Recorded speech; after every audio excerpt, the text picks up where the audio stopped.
ওয়ালাইকুম আসসালাম। সাদিয়া ওয়ালাইকুম আসসালাম। হুমায়রা ওয়ালাইকুম আসসালাম। সবাই জয়েন করুক। আমরা তো গ্রুপে 8 জন, সো 3 জন জয়েন করছে, আরও 4 জন বাকি, সো 4 জন জয়েন করুক।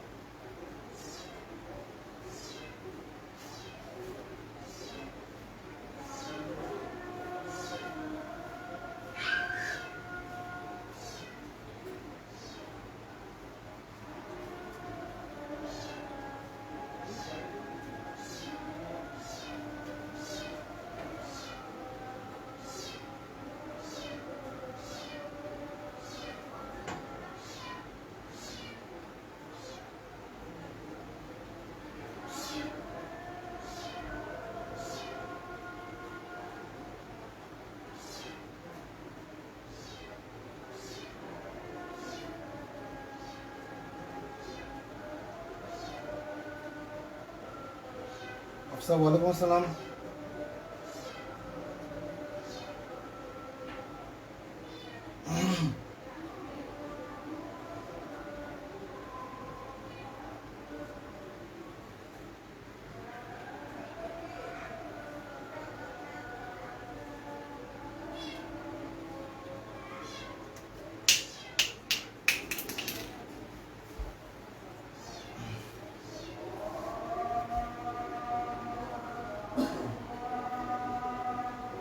লাইভে মাত্র 2 জনকে দেখতেছি, আর কই?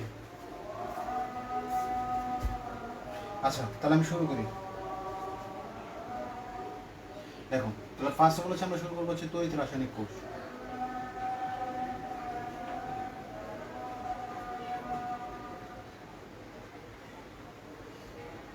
ঠিক আছে, তাহলে দেখো, এটা আমরা শুরু করবো হচ্ছে কাকে দিয়ে? এই যে রাসায়নিক কোষ দিয়ে আমরা শুরু করবো।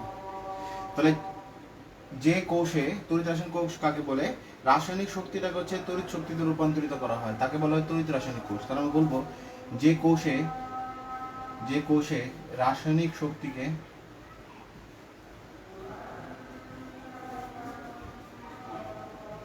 তড়িৎ শক্তিতে রূপান্তর করা হয় তাকে তড়িৎ রাসায়নিক কোষ বলে। তাকে তড়িৎ রাসায়নিক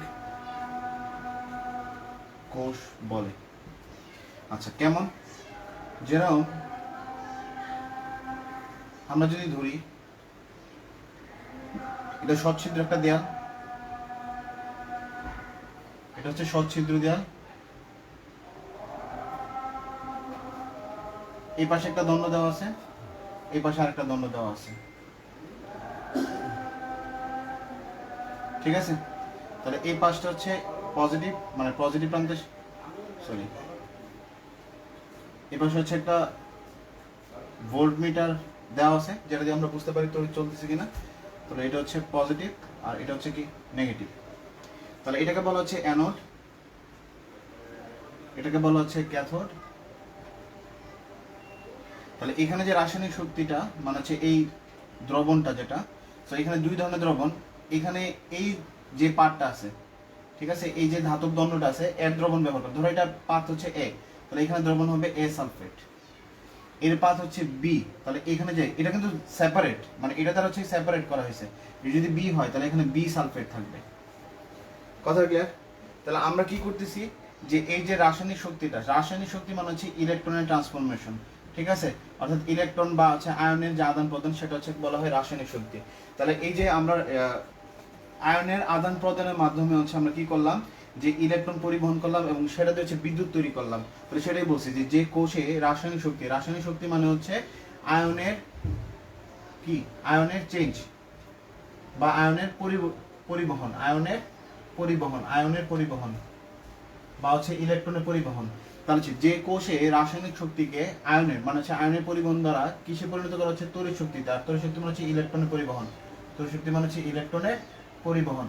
তাহলে আমরা বলতেছি যে কোষে রাসায়নিক শক্তিকে তড়িৎ শক্তিতে রূপান্তর করা হয় তাকে বলা হয় কি? তড়িৎ রাসায়নিক কোষ। বুঝতে পারলাম? আচ্ছা, সমস্যা নাই, কেউ ক্লাস করুক বা না করুক, কিন্তু হচ্ছে ক্লাস হচ্ছে 1 ঘন্টা পরে ডিলিট হয়ে যাবে। সো নোট যদি 1 ঘন্টার মধ্যে না জমা দিই তাহলে ওই দিনই আমি গ্রুপ থেকে রিমুভ দেবো, ঠিক আছে? এটা ম্যাটার করবে না যে আপনি পেমেন্ট করছেন নাকি করেন নাই, ঠিক আছে? অনেক সময় হয় কি নেটওয়ার্কের প্রবলেমের কারণে অনেকে জয়েন করতে পারে না, এটা একটা মেইন ফ্যাক্ট হতে পারে, কিন্তু 1 ঘন্টা পরে ক্লাস ডিলিট হবে, এতটুকু এনশিওর থাকুন। আচ্ছা, সো তড়িৎ রাসায়নিক কোষ, হুমায়রা এটা বুঝতে পারছো? তড়িৎ রাসায়নিক কোষ, তাহলে আমি বলছি কি যে কোষে রাসায়নিক শক্তিকে তড়িৎ শক্তিতে রূপান্তর করা হয় তাকে বলা হবে কি তড়িৎ রাসায়নিক কোষ। যদি বুঝে থাকো তাহলে আমাকে বলো তো।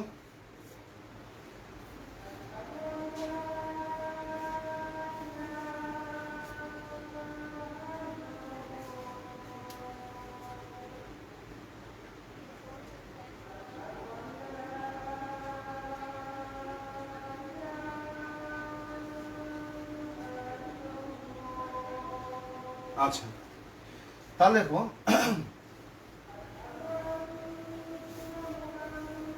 তাহলে আমরা যদি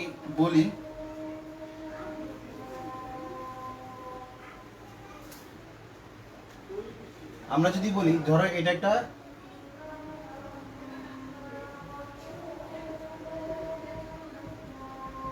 তাহলে এখানে হচ্ছে কি এখানে হচ্ছে দ্রবণ দেওয়া আছে আর এটা হচ্ছে ধাতব পাত, এটা হচ্ছে কি ধাতব পাত। তাহলে হচ্ছে আমরা যদি বলি যে তড়িৎদ্বার কাকে বলে, তড়িৎদ্বার খুবই বেসিক্যালি সংজ্ঞা, তড়িৎদ্বার কাকে বলে, তাহলে আমরা কি বলবো এই যে এটা কি তড়িৎ বিশ্লেষ্য কোষ, ঠিক আছে? তাহলে তড়িৎ বিশ্লেষ্য কোষে ধাতব দণ্ড বা ধাতব পাতকে তড়িৎদ্বার বলা হয়, তড়িৎদ্বার বলা হয়, ঠিক আছে? অর্থাৎ আমরা এই যে তড়িৎ বিশ্লেষণ, অর্থাৎ এই যে এটা হচ্ছে কি এই যে এটা হচ্ছে আয়নিক যৌগ, মানে দ্রবণটা হচ্ছে আয়নিক যৌগ এবং এটা হচ্ছে কি বিশ্লিষ্ট হবে। তাহলে এই তড়িৎ বিশ্লেষক কোষে আমরা যে ধাতব পাতগুলোকে ব্যবহার করব সেগুলোকে বলা হচ্ছে, আচ্ছা হ্যাঁ নেটের প্রবলেম করুন, হ্যাঁ আজকে রাতেই নোট জমা দিয়ে দিবা বা হচ্ছে ক্লাসটা ডাউনলোড করে নিবা। হ্যাঁ, ডাউনলোড করে সুবিধা হচ্ছে কালকে সকালের মধ্যে মানে পরবর্তী ক্লাসের আগে নোটটা জমা দিয়ে দেবে, তাহলে বেটার হয়, তাহলে আমি বুঝতে পারবো যে তোমরা অ্যাকচুয়ালি ক্লাস করতেছো কিনা। আচ্ছা, না সময়ের সমস্যা নাই। তাহলে দেখো তড়িৎদ্বারটা হচ্ছে কি তড়িৎ বিশ্লেষণ, এই যে তড়িৎ বিশ্লেষণ কোষের মধ্যে আমরা যে ধাতব পাতগুলোকে ব্যবহার করি তাদেরকে বলা হচ্ছে কি তড়িৎ দণ্ড বা হচ্ছে কি তড়িৎদ্বার।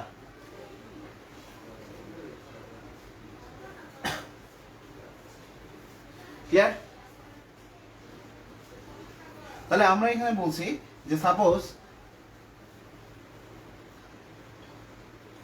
আমরা যদি বলি ধরো আমরা এখানে একটা দ্রবণ নিলাম, এখানে একটা দণ্ড নিলাম, এই দণ্ডটা হচ্ছে এ দণ্ড, তাহলে এখানে যে দ্রবণটা আমরা ব্যবহার করব এই দ্রবণটা হবে এর নেগেটিভ আয়ন, আমি সালফেট নিলাম, তুমি ক্লোরাইড নিতে পারো, নাইট্রেট নিতে পারো, সমস্যা নাই। তাহলে হচ্ছে আমরা যে দণ্ডটা ব্যবহার করব এই দণ্ডের আমরা হচ্ছে কি তার তড়িৎ বিশ্লেষণটা ব্যবহার করব, তাহলে এটাকে বলা হবে অর্ধকোষ।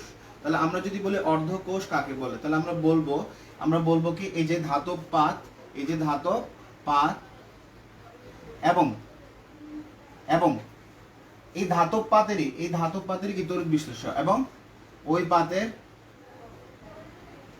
তড়িৎ বিশ্লেষ্যকে একত্রে অর্ধকোষ বলে,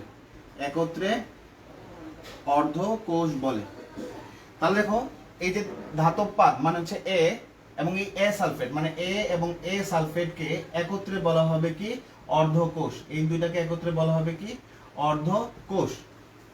এ এবং হচ্ছে এ সালফেট এই দুইটাকে হচ্ছে একসাথে হবে বলা হবে কি অর্ধকোষ।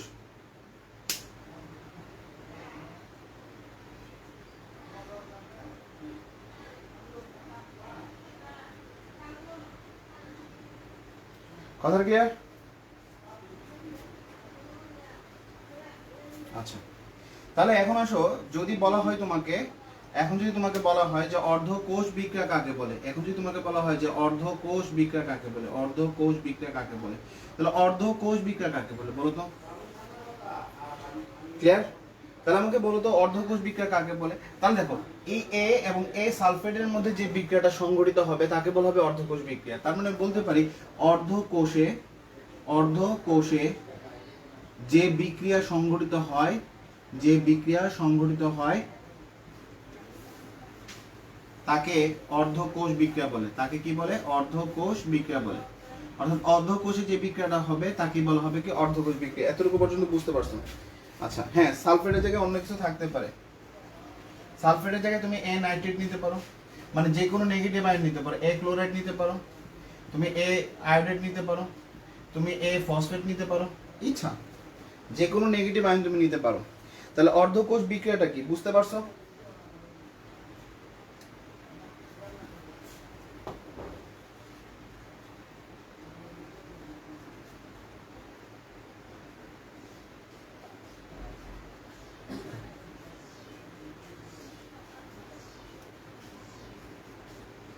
এতটুকু ইনশিওর করো বুঝতে পারছো কিনা।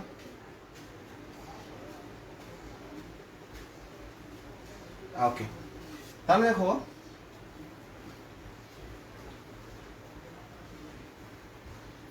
এখন তোমাকে বলা হচ্ছে যে অ্যানোড অর্ধকোষ। অ্যানোড অর্ধকোষ কি? অ্যানোড অর্ধকোষ, তাহলে আমরা বলবো যে অর্ধকোষে অ্যানোডে সাধারণত কোন ধরনের বিক্রিয়া হয়? জারণ বিক্রিয়া হয়। অ্যানোড হচ্ছে জারণ বিক্রিয়া হয়। তাহলে আমরা সংজ্ঞাটা তৈরি করবো কিভাবে? যে অর্ধকোষে, যে অর্ধকোষে, তাহলে অ্যানোডে কোন বিক্রিয়া হচ্ছে? জারণ বিক্রিয়া। তাহলে যে অর্ধকোষে জারণ, জারণ বিক্রিয়া, জারণ বিক্রিয়া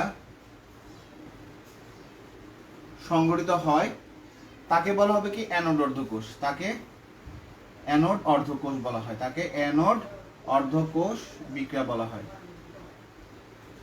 বা অ্যানোড অর্ধকোষ বলে। এখন যদি তোমাকে বলা হয় যে ক্যাথোড অর্ধকোষ বলতে কি বুঝো? ক্যাথোড অর্ধকোষ বলতে কি বুঝো?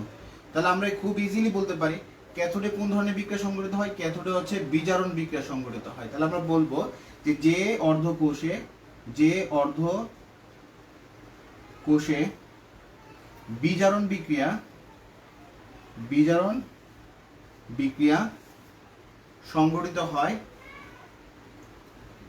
তাকে ক্যাথোড অর্ধকোষ বলা হয়। ক্যাথোড অর্ধকোষ বলে। ক্যাথোড অর্ধকোষ বলে। এতটুকু ক্লিয়ার কিনা?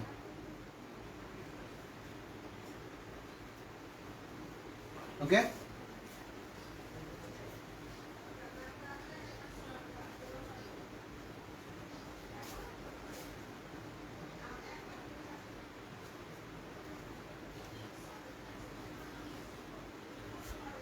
গুড। ক্যাথোডে হচ্ছে বিজারণ বিক্রিয়া হয়। Very good. আচ্ছা,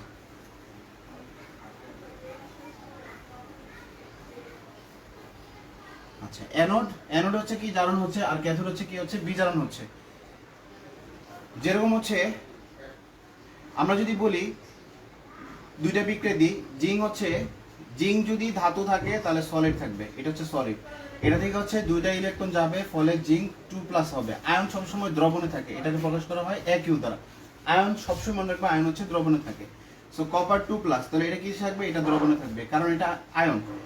+2 ইলেকট্রন যদি নেই তাহলে তৈরি হবে কপার। তাহলে এখন হচ্ছে মুক্ত ধাতুতে পরিণত হয়ে গেছে, তখন কন্ডিশন চলে যাবে কোথায়? সলিডে চলে যাবে। আচ্ছা, তাহলে এই দুইটার মধ্যে আমাকে বলো যে কোনটা অ্যানোড অর্ধকোষ বিক্রিয়া আর হচ্ছে, মানে আমি 1 আর 2 দিয়ে দিই, 1 এবং 2, কোনটা অ্যানোড অর্ধকোষ বিক্রিয়া আর কোনটা ক্যাথোড অর্ধকোষ বিক্রিয়া?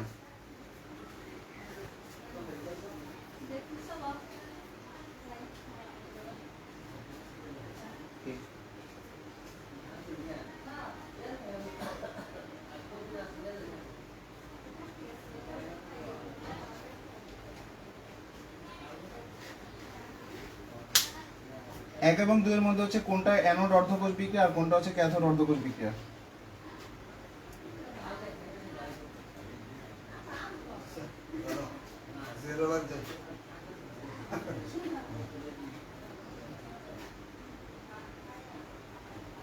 ওকে, এক হচ্ছে অ্যানোড অর্ধকোষ বিক্রিয়া, কারণ এটাতে জারণ বিক্রিয়া সংঘটিত হচ্ছে, তখন এটাকে আমরা লিখবো হচ্ছে অ্যানোড অর্ধকোষ বিক্রিয়া। অ্যানোড অর্ধকোষ, ভেরি গুড। আচ্ছা, তারপর হচ্ছে 2, 2 তো অবভিয়াসলি তাহলে হবে কি? ক্যাথোড অর্ধকোষ। ক্যাথোড, দারুণ। ক্যাথোড অর্ধকোষ, ওকে, ভেরি গুড হুমায়রা, দারুণ। আচ্ছা, তাহলে আমরা যদি লিখি যে ধরো বিক্রিয়াটা করার সময় তাহলে এই দুইটা চলে যাচ্ছে, তাহলে আমরা কি লিখতে পারি, এই যে জিঙ্ক, জিঙ্ক কি ছিল, সলিড ছিল, কপার কি ছিল, কপার 2+ একোয়া ছিল, ঠিক আছে। এখান থেকে তৈরি হচ্ছে কি জিঙ্ক 2+, তাহলে হচ্ছে কি একোয়া তৈরি হচ্ছে প্লাস কপার সলিড। ক্লিয়ার? তাহলে এটা হচ্ছে কি একটা পূর্ণাঙ্গ বিক্রিয়া, এটাকে বলা হয় কি একটা পূর্ণাঙ্গ বিক্রিয়া। মনে রাখবা এটা হচ্ছে পূর্ণাঙ্গ একটা বিক্রিয়া, কমপ্লিট রিঅ্যাকশন যেটাকে বলে পূর্ণাঙ্গ বিক্রিয়া, পূর্ণাঙ্গ কোষ বিক্রিয়া, এটাকে হচ্ছে পূর্ণাঙ্গ কোষ বিক্রিয়া। ওকে, তাহলে এই যে টোটাল যে বিক্রিয়াটা, এই দুইটা বিক্রিয়ার যোগফলটাকে বলা হচ্ছে পূর্ণাঙ্গ কোষ বিক্রিয়া। দারুন ইফু, দারুন। এক অ্যানোড দুই ক্যাথোড, এক অ্যানোড দুই ক্যাথোড, সাদিয়া দারুন। আচ্ছা, তাহলে এতটুকু বুঝতে পারছো, তাহলে এটা পুরাটাই হচ্ছে কি পূর্ণাঙ্গ কোষ বিক্রিয়া, পুরাটাই হচ্ছে কি পূর্ণাঙ্গ কোষ বিক্রিয়া।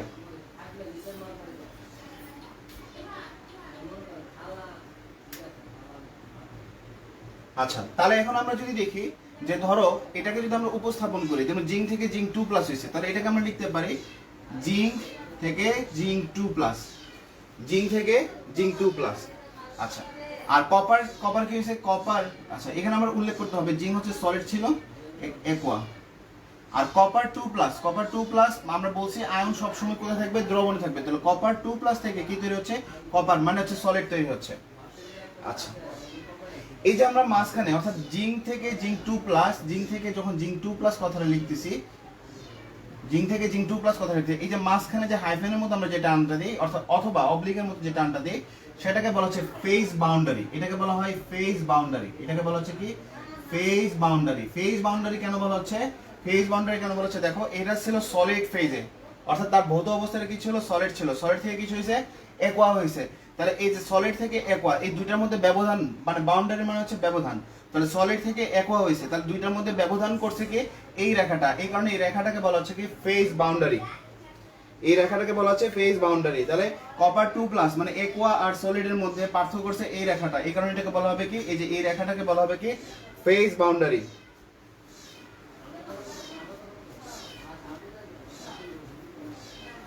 এতটুকু বুঝতে পারছো?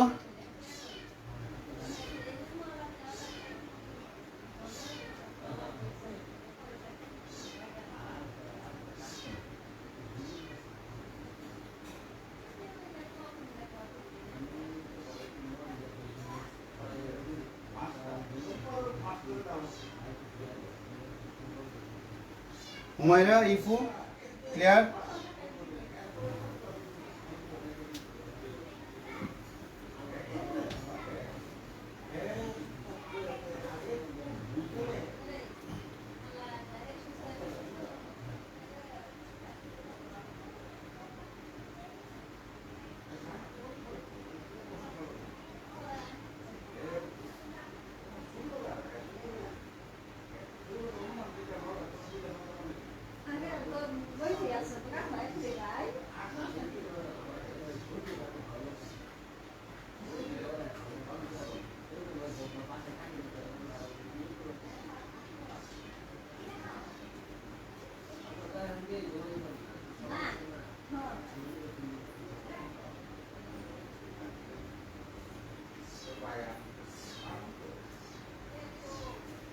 ওকে, তাহলে দেখো এই যে এটা একটা পাত্রে, মানে আমি যে এই দুইটা উপাদানকে মানে জিঙ্ককে আর হচ্ছে কি কপারকে পার্থক্য করলাম কি সরাসরি একটা পাত্রের মধ্যে করলাম, তাহলে এটাকে আমরা ডায়াগ্রামে কিভাবে উল্লেখ করবো, কোষ বিক্রিয়া থেকে আমরা উল্লেখ করবো, তখন আমরা বলবো হচ্ছে জিঙ্ক থেকে আমরা বলছি কি জিঙ্ক, জিঙ্ক সলিড ছিল, জিঙ্ক সলিড থেকে জিঙ্ক 2+ তৈরি হয়েছে, ফেজ বাউন্ডারি দেওয়া আছে।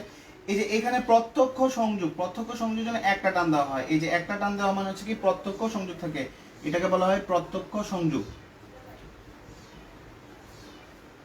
প্রত্যক্ষ সংযোগ এটা হচ্ছে কি সচ্ছিদ্র, প্রত্যক্ষ সংযোগ, এই যে পাত্রটা কি সচ্ছিদ্র পাত্র। আচ্ছা, তাহলে কি করা হচ্ছে, কপার 2+, এই যে এখান থেকে কপার 2+ যাবে, কপার 2+ থেকে ফেজ বাউন্ডারি দিলাম, দেন হচ্ছে কপার তৈরি হচ্ছে। ফেজ বাউন্ডারির জন্য ফেজ তো উল্লেখ করতেই হবে, দ্যাটস হচ্ছে ফেজগুলো উল্লেখ করা জরুরি। তাহলে দেখো যদি আমরা একটা টান দিই তাহলে হচ্ছে এটাকে বলা হচ্ছে কি আমাদের প্রত্যক্ষ সংযোগ বলা হবে। আচ্ছা, যদি এরকম না হয়, আমাদের পাত্রগুলো এরকম হইতো, আমরা যে পাত্রগুলোকে এরকম উল্লেখ করতাম, ধরো এইখানে একটা পাত্র আছে আর এইখানে একটা পাত্র আছে, তাহলে এইখানে একটা দণ্ড ছিল, এখানে একটা দণ্ড আছে, এখন এটাকে তার দিয়ে সংযুক্ত করলাম, তাহলে এই ক্ষেত্রে আমি কি বলতাম, এই ক্ষেত্রে ধরো এটা জিঙ্ক আছে, এটা হচ্ছে কপার আছে, এই ক্ষেত্রেও সেম কাহিনী হতো, জিঙ্ক 2+, মানে হচ্ছে সরি জিঙ্ক সলিড ছিল, সেখান থেকে তৈরি হবে ফেজ বাউন্ডারি দিলাম জিঙ্ক 2+, দেন হচ্ছে কপার 2+ ছিল অ্যাকোয়াতে, দেন কি তৈরি হবে, কপার তৈরি হবে সলিডে, এটা হবে অ্যাকোয়াতে। এখন দেখো তাদের কিন্তু এখন প্রত্যক্ষ কোনো সংযোগ নাই, তখন এটাকে বলা হচ্ছে কি এইভাবে আমরা ডাবল টান দিই এবং এখানে একটা লবণ সেতু দিই। তাহলে ডাবল টান দেওয়ার মানে হচ্ছে পরোক্ষ সংযোগ থাকবে এবং এখানে কি থাকবে, লবণ সেতু থাকবে, পরোক্ষ সংযোগ থাকবে এবং এখানে কি থাকবে, লবণ সেতু থাকবে। ক্লিয়ার? এটা হচ্ছে একটা কোষ বিক্রিয়ার ডায়াগ্রামগুলো কিভাবে লিখতে হবে সেটা হচ্ছে বিষয়।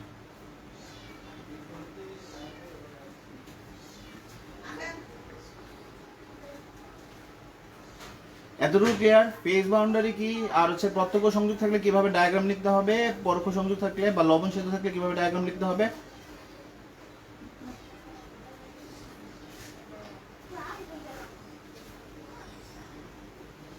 গুড।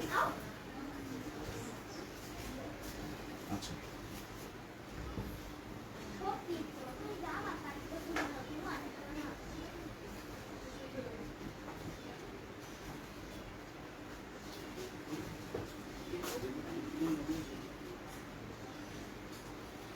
তাহলে আমরা এখানে কোয়েশ্চেন অ্যাপের করি। কোয়েশ্চেনে বলা আছে অ্যানোড ঋণাত্মক কেন।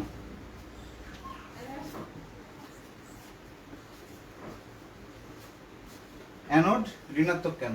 তাহলে দেখো অ্যানোডটা হচ্ছে কি, এই যে আমি যদি একটা পাত্র নিই, ঠিক আছে, এই পাত্রে এটা যদি অ্যানোড হিসেবে ধরি, তাহলে জিঙ্ক কি করবে, যদি আমি জিঙ্ক হিসেবে ধরি পাত্র ধাতব পাটটা, তাহলে জিঙ্ক কি করবে, জিঙ্ক হচ্ছে ইলেকট্রন ত্যাগ করে জিঙ্ক 2+ আকারে, আমরা তো দেখছি জিঙ্ক সলিড ছিল, মানে এই দণ্ডটা ছিল, দণ্ড থেকে কি করে দুইটা ইলেকট্রন ত্যাগ করে জিঙ্ক 2+ এ পরিণত হয় এবং কোথায় চলে যায়, দ্রবণে চলে যায়। মানে হচ্ছে এইখানে যে জিঙ্কগুলো ছিল, এখানে জিঙ্কগুলো কোথায় চলে আসবে, এই যে এটা দ্রবণের মধ্যে হচ্ছে তারা চলে আসবে। ক্লিয়ার? তাহলে সে যে চলে আসলো, সেই ইলেকট্রনগুলো কোথায় দিয়ে আসলো, ইলেকট্রনগুলো এই দণ্ডের মধ্যে সে দিয়ে গেল। তাহলে আমরা বলতে পারি জিঙ্ক ইলেকট্রন ত্যাগ করে জিঙ্ক 2+ আকারে বা জিঙ্ক 2+ হয়ে দ্রবণে চলে আসে এবং ইলেকট্রন দণ্ডে বা হচ্ছে অ্যানোডে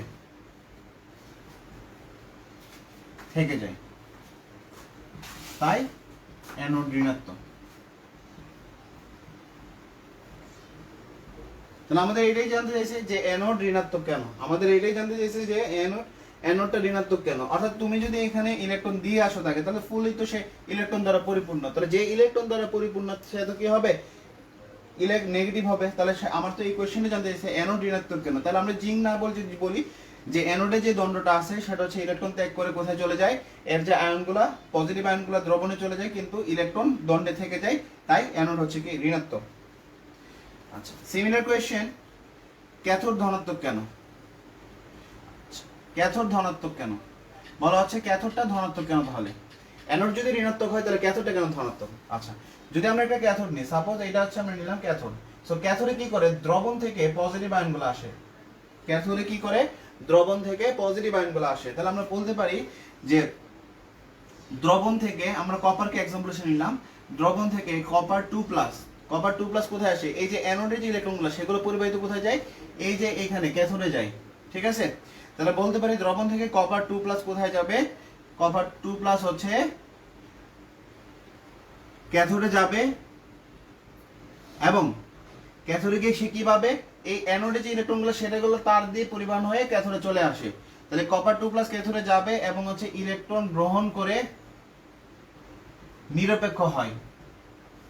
ঠিক আছে, যেহেতু পজিটিভ গুলা এই দণ্ডের গায়ে যাচ্ছে, কে যাচ্ছে, পজিটিভ গুলা এই দণ্ডের গায়ে যাচ্ছে, সমস্ত পজিটিভ এই দণ্ডের গায়ে যাচ্ছে, তাই ক্যাথোড কি হবে, ধনাত্মক হবে। যেহেতু ধনাত্মক আয়ন ক্যাথোডে যায় তাই ক্যাথোড ধনাত্মক। খুবই সিম্পল। অ্যানোড ঋণাত্মক কেন, আর ক্যাথোড ধনাত্মক কেন?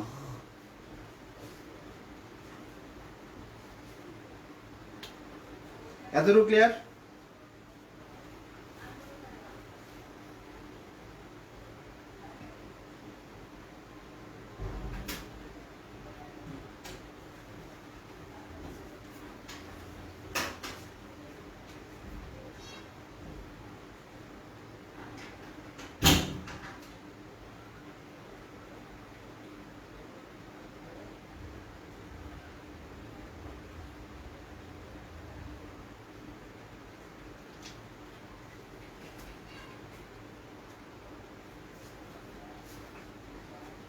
আচ্ছা, সো নেক্সট কোয়েশ্চেন আমরা যাব।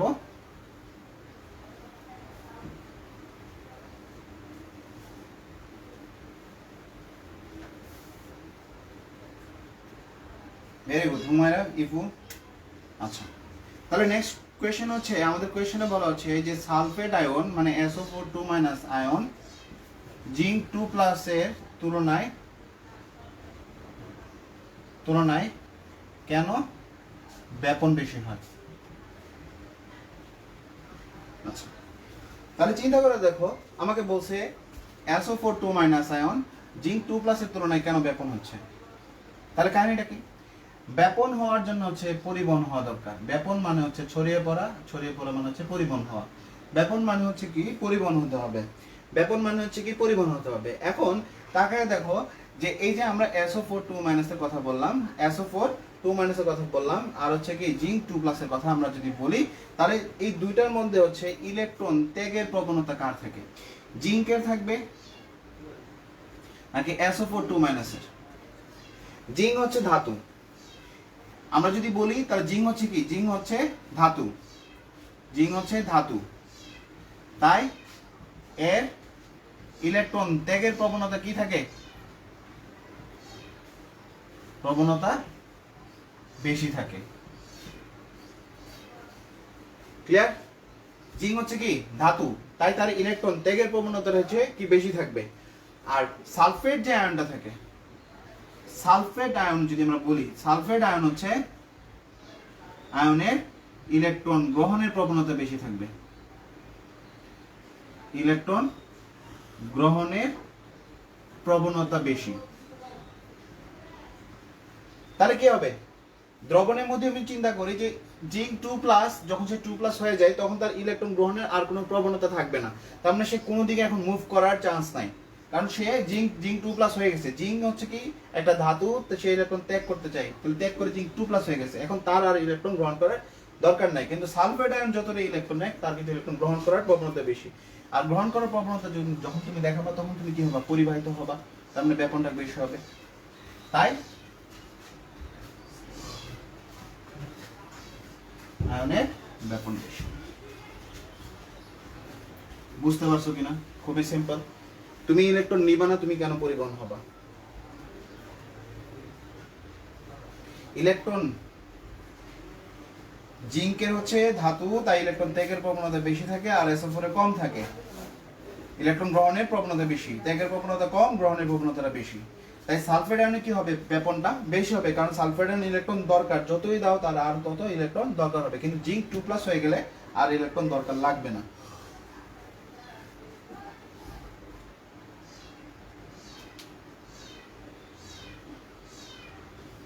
এতটুকু বুঝতে পারছো?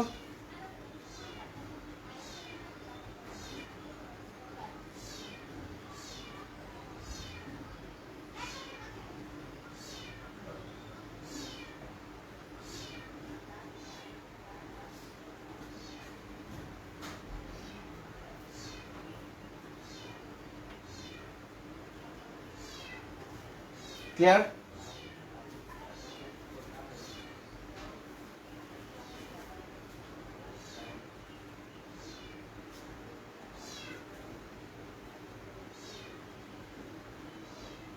গুড, দারুণ।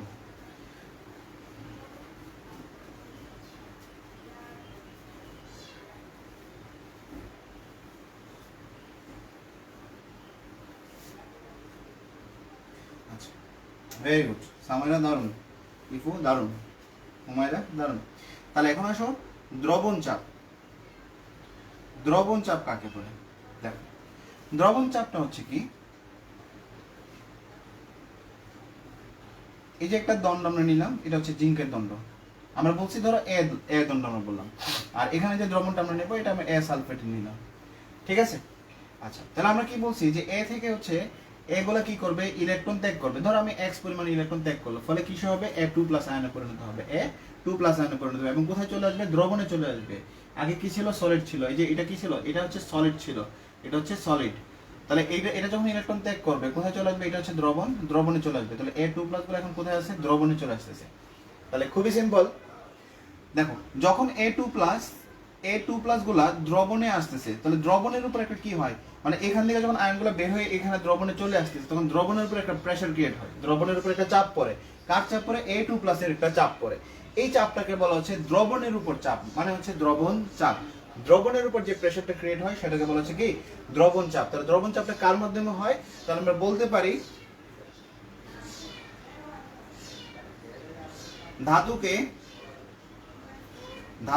তার তড়িৎ বিশ্লেষ্য, ধাতুকে তার তড়িৎ বিশ্লেষ্য, যেমন এ নিলে এ সালফেট নিচ্ছে, মানে এ সালফেটটা তড়িৎ বিশ্লেষ্য। তো ধাতুকে তার তড়িৎ বিশ্লেষণের মধ্যে, ধাতুকে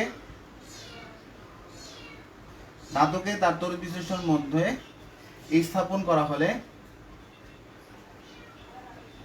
তাহলে ধাতুর সহজাত প্রবণতাটা কি, ধাতুর সহজাত প্রবণতা সে ইলেকট্রন ত্যাগ করবে, করা হলে ধাতুর সহজাত প্রবণতা হচ্ছে তার লেটিস কাঠামো থেকে, আচ্ছা লেটিস কাঠামোটা কি, লেটিস কাঠামো হচ্ছে সুশৃঙ্খল একটা কাঠামো, ধাতুর একটা সুশৃঙ্খল কাঠামো থাকে, এটাকে বলে লেটিস কাঠামো। নির্দিষ্ট আকৃতি বিশিষ্ট যে কাঠামো থাকবে তাকে বলে লেটিস কাঠামো। হচ্ছে তার লেটিস কাঠামো থেকে ইলেকট্রন ত্যাগ করে কোথায় চলে আসে,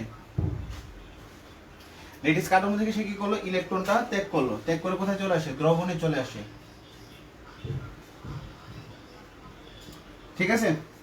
তাহলে এখানে বলতে পারি, এই যে আমরা কি বলছি যে A2+ এর কারণে, A2+ এর কারণে দ্রবণের উপর যে প্রেসারটি ক্রিয়েট হবে, তাহলে আমরা বলতে পারি ধাতব আয়ন কর্তৃক দ্রবণের উপর যে চাপ প্রযুক্ত হয় তাকে দ্রবণ চাপ বলে, দ্রবণ চাপ বলে। দেখো কিছুক্ষণ আগে কিন্তু আমরা বলছিলাম যে অ্যানোড হচ্ছে ঋণাত্মক, অ্যানোড ঋণাত্মক কেন, কারণ ধাতু প্লাস আকারে বের হয়ে যায় এবং ইলেকট্রনগুলো দেয়া যায়। তার মানে হচ্ছে যত বেশি এখানে দ্রবণ চাপটা যত বেশি হবে, দ্রবণ চাপ বেশি হওয়া মানে কি A2+ বেশি বেশি হচ্ছে, মানে এ কি করতেছে, বেশি বেশি ইলেকট্রন ত্যাগ করতেছে, বেশি বেশি ইলেকট্রন ত্যাগ করা মানে হচ্ছে এই যে ইলেকট্রন বেশি হচ্ছে, তার মানে হচ্ছে এটা কি হিসেবে কাজ করতেছে, অ্যানোড হিসেবে কাজ করতেছে। তাহলে বলতে পারি দ্রবণ চাপ যত বেশি হবে,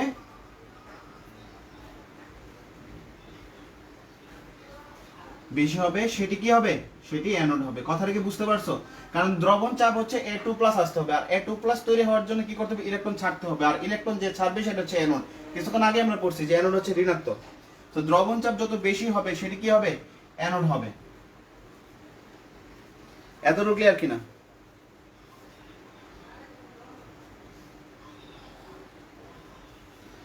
এই বেসিক জিনিসগুলো হচ্ছে খুবই ইম্পর্টেন্ট, এটা হচ্ছে সহজে আলোচনা করা হয় না, বা হচ্ছে অনেক সময় আমাদের কনসেপ্টটা আমাদের ক্লিয়ার থাকে না। সো আমি হচ্ছে এখানে কনসেপ্টগুলো নিয়ে আলোচনা করতেছি, কিভাবে কনসেপ্টগুলোকে ক্লিয়ার করতে হবে, প্রত্যেকটা জিনিসই এই কারণে এক্সপ্লেনেশন দিচ্ছি, কাজে লাগে এগুলা।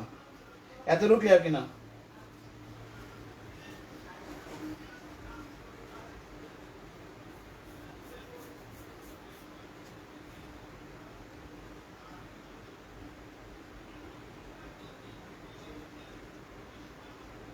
গুড, দারুণ।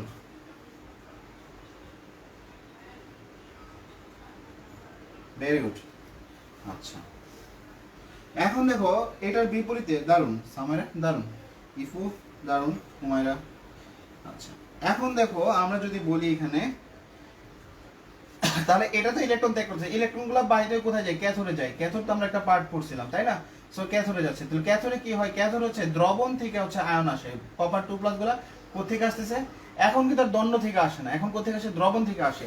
তাহলে এই যে এটা থেকে মানে হচ্ছে দ্রবণ থেকে যে আসতেছে, তাহলে দ্রবণ থেকে এই মানে এই দণ্ডের গায়ে আসার সময় কি হয়, এই জায়গায় সংযোগ স্থলে একটা প্রেসার ক্রিয়েট হয়, সেটাকে বলা হচ্ছে কি অবিশ্রমণিক চাপ। তো আমরা বলতে পারি অবিশ্রমণিক চাপ। অভিস্রবণিক চাপ। তাহলে অভিস্রবণিক চাপটা কি? দ্রবণ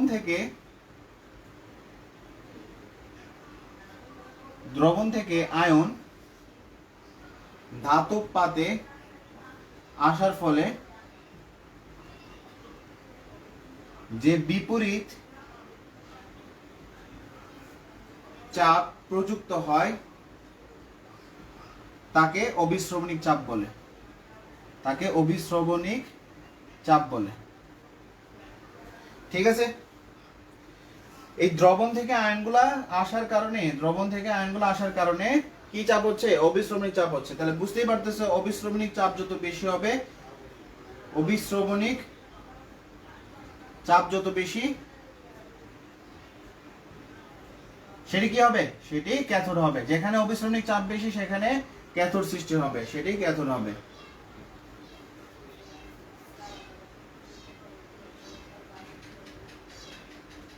ওকে?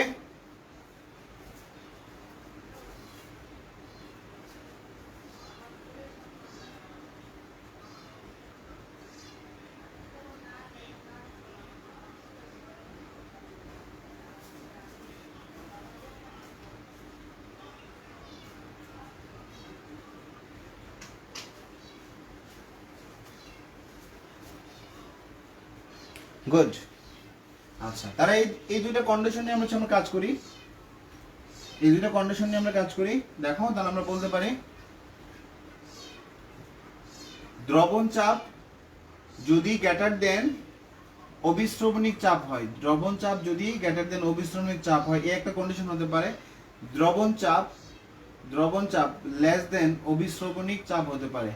দ্রবণ চাপ লেস দেন কি হতে পারে? অভিস্রবণিক চাপ হতে পারে। না হয় হতে পারে কি দ্রবণ চাপ ইজ ইকুয়াল হচ্ছে কি অভিস্রবণিক চাপ।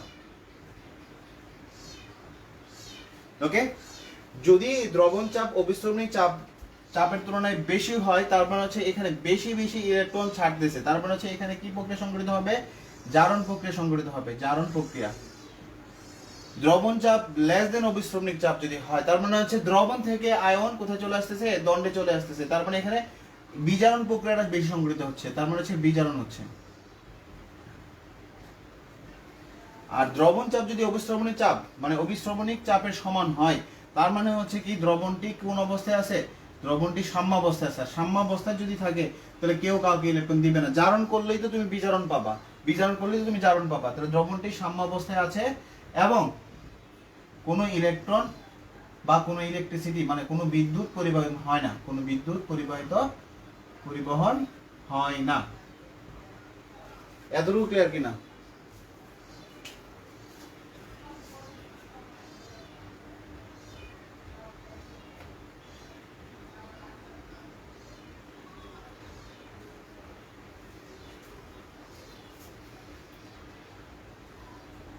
একটু ক্লিয়ার?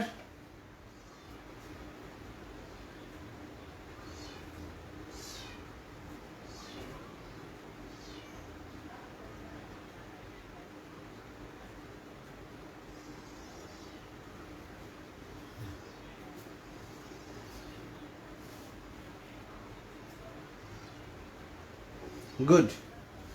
আচ্ছা,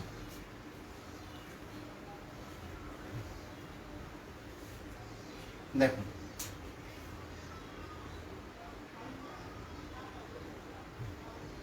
বৈদ্যুতিক দ্বিস্তরটা কি? এই যে আমরা যদি একটা পাত নেই, ধরো এখানে হচ্ছে আমরা কি বলতেছি, এখানে জিঙ্কের কথা যদি বলি, তাহলে জিঙ্ক এখানে কেন ইলেকট্রন ত্যাগ করবে? ঠিক আছে? তাহলে আমরা যদি বলি যে বৈদ্যুতিক দ্বিস্তরটা কি, ধরো আমার যদি এখানে এই দণ্ডটা হচ্ছে পজিটিভ আয়ন যদি থাকে, অর্থাৎ ধরে নিলাম যে একটা দ্রবণ আমি এটাকে প্রবেশ করালাম এবং এই দণ্ড হচ্ছে কি পজিটিভ, তার মানে তার দিকে কারা আসবে? সমস্ত নেগেটিভ গুলো আসবে। ঠিক আছে? তাহলে এই কন্ডিশনটাকে, অথবা আমরা যদি এরকম চিন্তা করি যে কোনো একটা দণ্ড কোনো দ্রবণে নেগেটিভ কন্ডিশনে আছে, তাহলে তার পাশাপাশি কারা আসবে? সমস্ত পজিটিভ গুলো আসবে। তাহলে এটাকে বলা হচ্ছে বৈদ্যুতিক দ্বিস্তর, অর্থাৎ যেখানে পজিটিভ আর নেগেটিভ পাশাপাশি অবস্থান করে তখন সেটাকে বলা হবে কি? বৈদ্যুতিক দ্বিস্তর। ক্লিয়ার?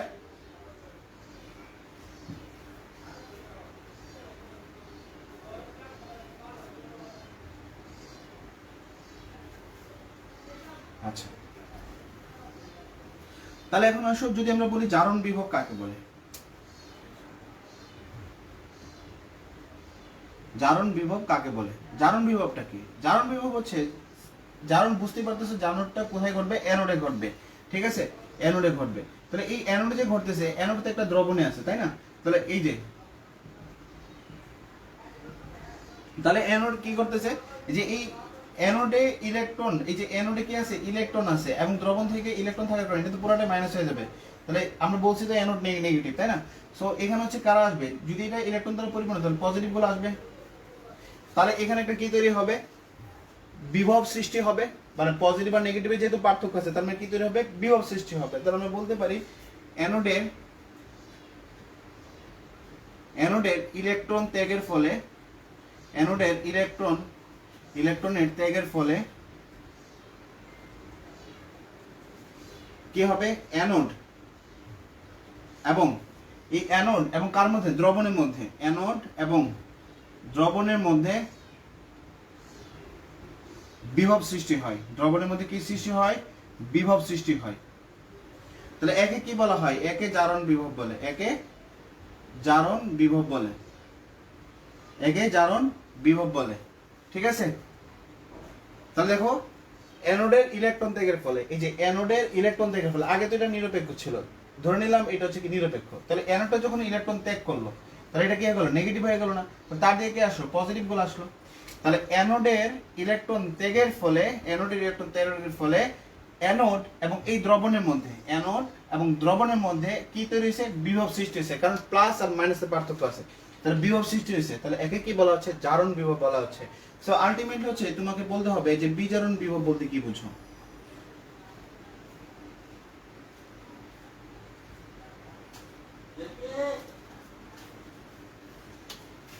বিজারণ বিভব কাকে বলে?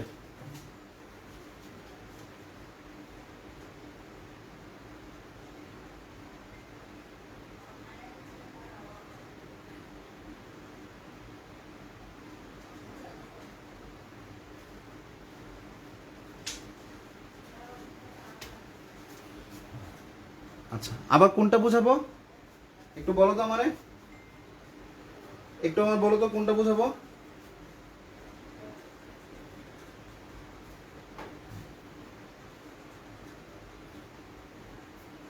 মোবাইলটা অফ হয়ে গেছিল, চার্জ ছিল না।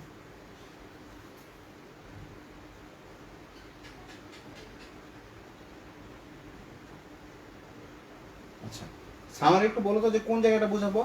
জারণ বিভবটা হচ্ছে কি, এই যে অ্যানোডের ইলেকট্রন ত্যাগের ফলে কি হচ্ছে, এখানে মানে নেগেটিভ তৈরি হচ্ছে আর দ্রবণ থেকে পজিটিভ বলে এখানে আসতেছে। তাহলে এই নেগেটিভ আর পজিটিভ মধ্যে যে বিভবটা সৃষ্টি হচ্ছে তাকে বলা হচ্ছে কি, তাকে বলা হচ্ছে কি জারণ বিভব, তাকে বলা হচ্ছে কি জারণ বিভব।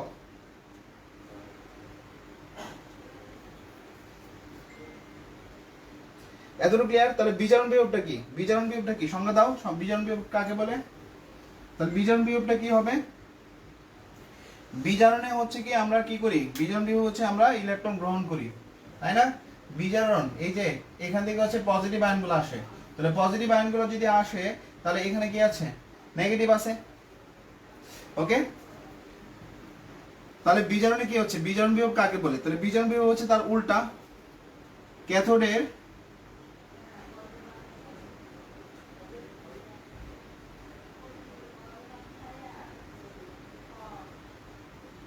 ক্যাথোডে ধনাত্মক আয়ন আসে, ফলে ক্যাথোড এবং দ্রবণের মধ্যে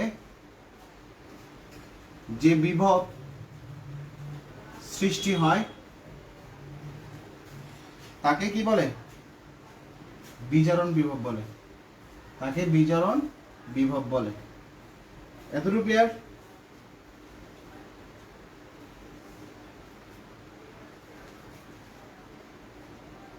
ক্যাথোডে গ্রহণের ফলে ক্যাথোড এবং দ্রবণের মধ্যে ভেরি গুড বিভব সৃষ্টি হয়, একে বিজারণ বিভব বলে। বৈদ্যুতিক বৈদ্যুতিক ডিস্টর বুঝে নাই, বৈদ্যুতিক ডিস্টর মানে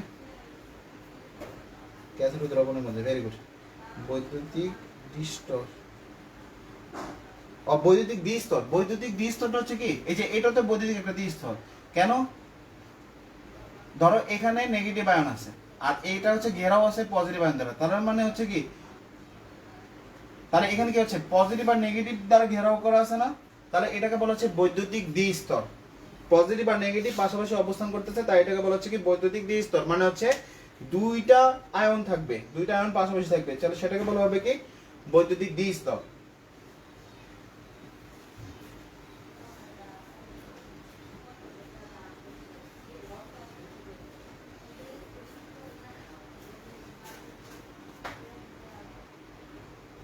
ওকে,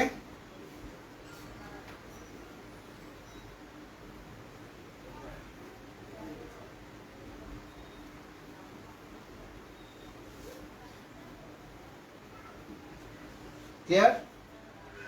যেহেতু সামারে নিজে উত্তর দিছো তার মানে নিজেই ক্লিয়ার।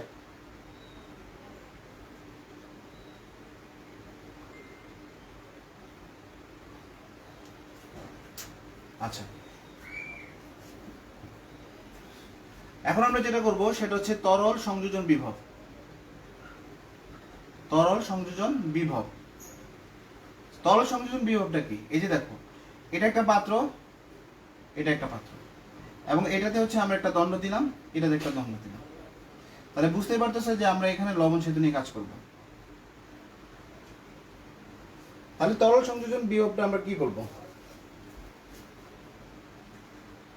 তরল সংযোজন বিভবটা আমরা কি বলতে পারি? দেখো,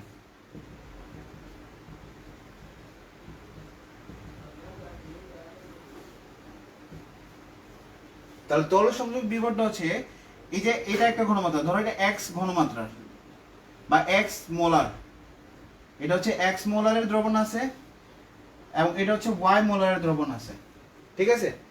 আচ্ছা, তাহলে এখানেও তো আমি যখন দুইটা দণ্ড পরস্পর সংযুক্ত করলাম, তাহলে এখানেও তো আমার কি তৈরি হচ্ছে? বিভব তৈরি হচ্ছে, তাই না? তো আমি এখানে বলতে পারি কি,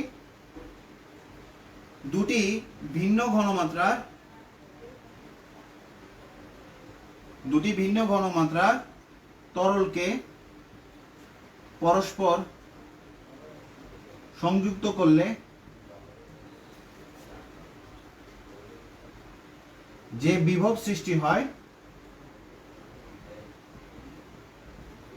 যে বিভব সৃষ্টি হয় তাকে লিকুইড জাংশনাল বিভব বলা হয় বা তরল সংযোজন বিভব বলা হয়। লিকুইড জাংশনাল,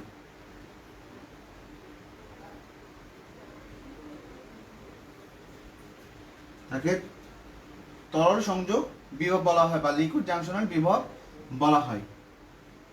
আচ্ছা, এই যে লিকুইড জাংশন, অর্থাৎ তারা যদি এইখানে নিজেদের মধ্যে একটা বিভব তৈরি করে, তাহলে আলটিমেট হচ্ছে কি যে আমি এখানে যতটুকু পাওয়ার সাপ্লাই পাওয়ার কথা সেখানে কিন্তু আমি পাবো না। এখানে আমি যতটুকু পাওয়ার সাপ্লাই পাওয়ার কথা সেখানে হচ্ছে কি তাদের এখানে বিভব, মানে হচ্ছে এইখানে তারা কিছু পরিমাণ এনার্জি কি করতেছে? লস করতেছে। তারা এখানে কিছু পরিমাণ এনার্জি কি করতেছে? লস করতেছে। সো আমি কি পাবো না? এখানে যে তড়িৎচালক, এখানে তুমি ধরো কোন একটা মিটার রাখলা যে তড়িৎচালক বলটাকে মাপার জন্য, তাহলে এখানে যতটুকু তড়িৎচালক বল পাওয়ার কথা সেই ততটুকু আমি পাবো না। কারণ হচ্ছে কি যে এখানে হচ্ছে কি আলটিমেটলি তারা নির্দিষ্ট একটা বিভব তৈরি করতেছে। ওকে, ফলে যে তড়িৎচালক বলের মান পাওয়ার কথা সেটা আমি পাবো না। ফলে তড়িৎচালক বলের মান, তড়িৎচালক বলের মান কমে যায়। আচ্ছা, ধরো আমার এখানে তড়িৎচালক বলের মান পাওয়ার কথা 1 ভোল্ট। এখানে হচ্ছে আমি যদি ধরে নিলাম যে এখানে তাদের মধ্যে কোনো তরল সংযোজন বিভব নাই, তাদের মধ্যে কোনো তরল সংযোজন বিভব নাই, তাহলে আমার পাওয়ার কথা হচ্ছে 1 ভোল্ট, কিন্তু আমি বাস্তবিকভাবে পাচ্ছি হচ্ছে ধরো 0.9 ভোল্ট। বাস্তবে পাচ্ছে কত তড়িৎচালক বলটা? 0.9 ভোল্ট। তাহলে আমার লস হচ্ছে কতটুকু? আমার লস হচ্ছে 0.1 ভোল্ট। আমার কত ভোল্টেজ লস হচ্ছে? আমার লস হচ্ছে 0.1 ভোল্টেজ লস হচ্ছে। তাহলে এই 0.1 ভোল্টেজকে আমি কভার করার জন্য হচ্ছে আমি কি দিই? এই লবণ সেতুটা দিই।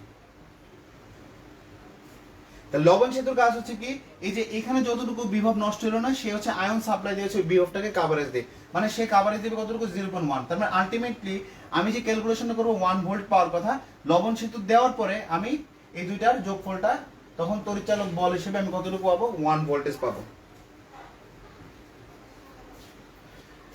এ কারণে এই কারণে লবণ সেতু ব্যবহার করা হয়।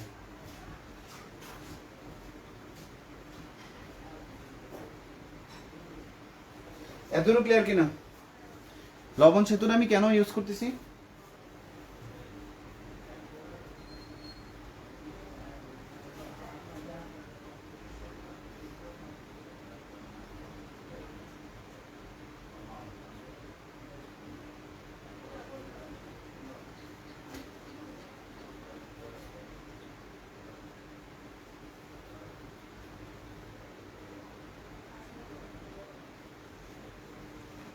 গুড, দারুণ। আচ্ছা,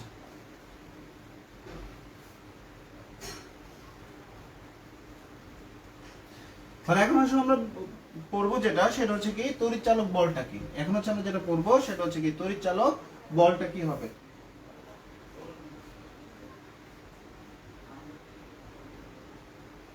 তড়িৎ চালক বলটা কি, আজকের পড়া এতটুকু পর্যন্ত থাকবে, তড়িৎ চালক বল পর্যন্ত আমাদের থাকবে, ঠিক আছে? কারণ আমরা আজকে অনেকগুলো থিওরি পড়ে ফেললাম, যখন আমাদের ওভারলোড হয়ে যাবে তখন মাথা ওলাই যাবে, তোমাদের কষ্ট হবে নোট আপলোড করতে, আর আমাকেও রিমুভ দিতে হচ্ছে। কিন্তু রিমুভ দিতে চাই না, তুমি আজকে চিন্তা করে দেখো, তোমরা নিজেরাই কিন্তু বারবার বলতেছো গ্রুপের মধ্যে যে নোট সাবমিট করো, এরা সিন করে কিন্তু তারা রিপ্লাই কেন না, বা হচ্ছে নোটও আপলোড করে না। এখন নোট আপলোড না করলে কেমন বোঝা যায় যে একটা স্টুডেন্ট ক্লাস করতেছে নাকি ক্লাস করতেছে না? এই কারণে বলা হয়, হয়তো তুমি ভাবতে পারো যে রিমুভ করা হচ্ছে কেন। যাই হোক, তাহলে তড়িৎচালক বলটা কি দেখো। তড়িৎচালক বলটা হচ্ছে টোটাল ভোল্টেজ, টোটাল ভোল্টেজ মানে হচ্ছে টোটাল বিভব। আচ্ছা, সো টোটাল বিভবটা কি, আমরা যখন এখানে অ্যানোড দিই, এই যে এটা হচ্ছে অ্যানোড, এটা হচ্ছে ক্যাথোড, তাহলে দেখো এখানে একটা ভোল্টেজ তৈরি হচ্ছে, এটার জন্য একটা ভোল্টেজ পাচ্ছি, আবার এখানে একটা ভোল্টেজ তৈরি হচ্ছে। তাহলে আমি এখানে কতটুকু তড়িৎচালক বল পাবো সেটা ডিপেন্ড করবে দুইটা ভোল্টেজের উপরে। সিম্পল, যদি জারণ না ঘটে তাহলে বিজারণ ঘটবে না, বিজারণ না ঘটলে জারণ ঘটবে না।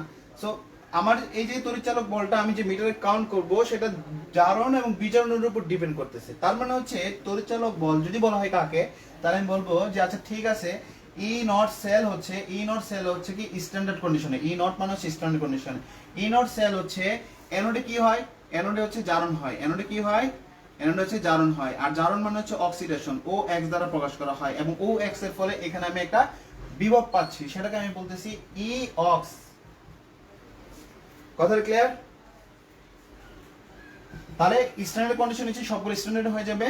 আর এখানে আমি কি পাচ্ছি, এখানে বিজারণ বিভব পাচ্ছি, এখানে কোন ধরনের বিভব পাচ্ছি, বিজারণ বিভব পাচ্ছি। আমরা কিন্তু এই সংজ্ঞাগুলো আগেই দিয়ে নিছি, জারণ বিভব কাকে বলে, বিজারণ বিভব কাকে বলে। তাহলে ই নট সেল মানে টোটাল ই নট সেলটা হবে এই জারণ বিভব প্লাস হচ্ছে কি বিজারণ বিভব, রেড। বিজারণ মানে হচ্ছে রিডাকশন, বিজারণ মানে হচ্ছে কি রিডাকশন, রিডাকশনের রেড নিলাম, তো রেড ই নট রেড। তাহলে ই নট সেল হচ্ছে কি, ই নট সেল হচ্ছে ই অক্সিডেশন প্লাস হচ্ছে ই নট রিডাকশন। আচ্ছা, যদি ই নট সেল, যদি ই নট সেল পজিটিভ হয় তবে বিক্রিয়া স্বতঃস্ফূর্ত, তবে বিক্রিয়া কি হবে, স্বতঃস্ফূর্ত। এগুলোর ম্যাথও আমরা দেখবো, আমরা জাস্ট এই ইনফরমেশন লিখে রাখি, বিক্রিয়া স্বতঃস্ফূর্ত হবে। ই নট সেল নেগেটিভ হলে, ই নট সেল নেগেটিভ হলে বিক্রিয়া অস্বতঃস্ফূর্ত, অস্বতঃস্ফূর্ত। এবং ই নট সেল, এবং E nought cell, E nought cell যদি 0 হয় তখন এটাকে বলা হয় মৃত কোষ, ঠিক আছে?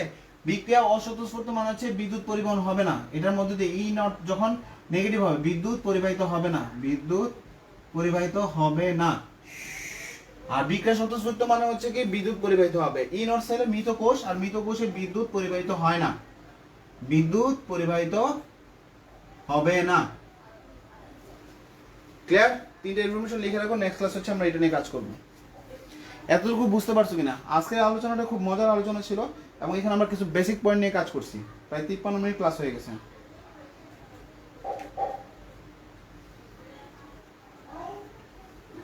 এখানে যে আজকে যে সংজ্ঞাগুলো শিখলা, তুমি হচ্ছে 100 জন স্টুডেন্টকে জিজ্ঞাসা করো যে তাদের এই সংজ্ঞাগুলো আদৌ ক্লিয়ার কিনা। এখানে বললাম যে এখানে ক্লাসগুলো খুব সুন্দর সুন্দর ক্লাসগুলো হবে। সামাইরা বুঝতে পারছো? ওকে, দারুন। তাহলে আজকের ক্লাসে এতটুকুই থাকলো।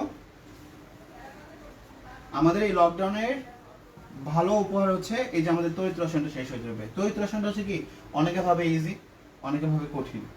তো অ্যাকচুয়ালি কোনটা? ইজি ভাবতে ভাবতে এটাকে গুরুত্ব দেয় না, দ্যাটস হচ্ছে এটা পড়ে না, আর এটা এতটাই টাফ হয়ে যায় যে জিনিসগুলো জানে না। তাছাড়া হচ্ছে এই জায়গার যে ছোট ছোট যে কনসেপ্টগুলো সেগুলো অনেকে বুঝতে পারে না।